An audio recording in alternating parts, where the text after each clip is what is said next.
Dr. Romani, signore e signori, è un grande piacere per noi essere. Ladies and gentlemen, it is a pleasure to be in this wonderful and culturally significant area of Paestum. We want to congratulate the Italian organizers on this extraordinary 6th Congress.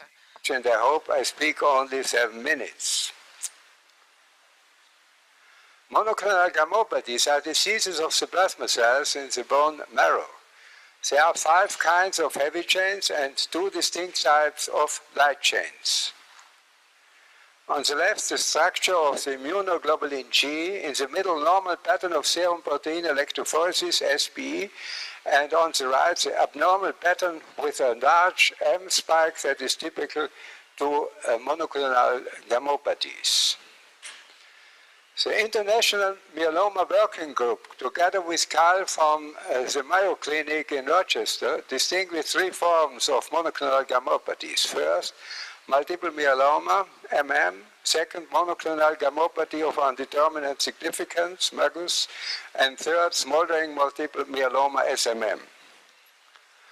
The hematological definition of MAGUS is above all, third, no subjective symptoms and no clinical signs. With other words, the MAGUS patient seems to be healthy. MAGUS is a hidden disorder. However, MAGUS represent one of the most common pre-malignant disorders in Western countries in patients 40 aged and older, and only the performed serum protein electrophoresis, SPE, discloses the correct diagnosis of MAGUS. And here you see a paper from Byrne, he's an ophthalmologist, and Kai is a hematologist of the Mayo Clinic in Rochester. The authors examined 100 random MM patients at the slit lamp. They found in 1 patient of 100, is 1%, corneal crystals. The authors concluded that the study on the slit lamp would not be useful or helpful for the screening of monoclonal gammopathies. However, in our opinion, this assessment is not justified from an ophthalmological point of view.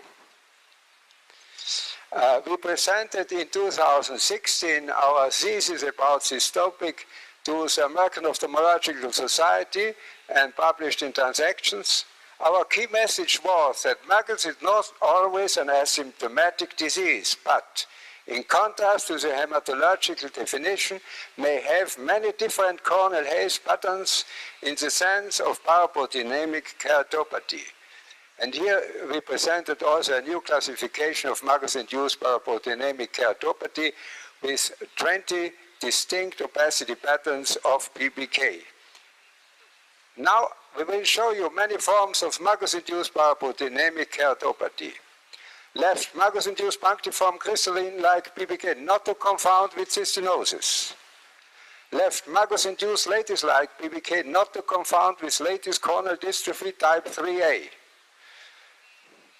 Left, MAGUS-induced punctiform crystalline PBK, not to confound with cystinosis. Left, MAGUS-induced coma-shaped crystalline PBK, not to confound with Schneider corneal dystrophy. Left, MAGUS-induced stromal diffuse-like PBK, not to confound with congenital stromal corneal dystrophy. The same patients after PKB and recurrence after months, right and left. Left, light microscopy, right electron microscopy. Left, immunochemistry of the cornea, right electrophoresis of the serum. Another patient with MAGUS-induced stromal diffuse-like PBK and the slit beam. Right. And patients with MAGUS-induced lattice-like PBK, not to confound with lattice corneal dystrophy type 1. Another patient with MAGUS-induced lattice-like PBK, not to confound with lattice corneal dystrophy type 1. MAGUS-induced geographic-like PBK left, not to confound with Reitz-Pückler's corneal dystrophy. Left, MAGUS-induced granular-like PBK, not to confound with granular corneal dystrophy type 1. Left, MAGUS-induced peripheral granular-like PBK, not to confound with granular corneal dystrophy type 1. a new patient, and you see in the periphery some flecks. It is a Magus-induced peripheral fleck-like PBK and on the slit beam. It is not a keratitis, not a scleritis. It is Magus-induced peripheral band-like PBK, right and left. It is not a peripheral lipid keratopathy. No, it is a Magus-induced peripheral band-like PBK, right and left. Here we can show the first patients of Europe with this disease. It is an association with Magus plus hypercupremia and posterior brownish discrete opacification. We propose to term this association as Lewis syndrome after Dick Lewis from Houston. And you see the normal serum is about 100 microgram per deciliter, and these patients have more than 1,000 microgram per deciliter. And you can see here on the left two different kappa diseases. On the left, Lewis syndrome. On the right, Wilson disease with the Kaiser-Fleischer ring, beta Kaiser-Fleischer band.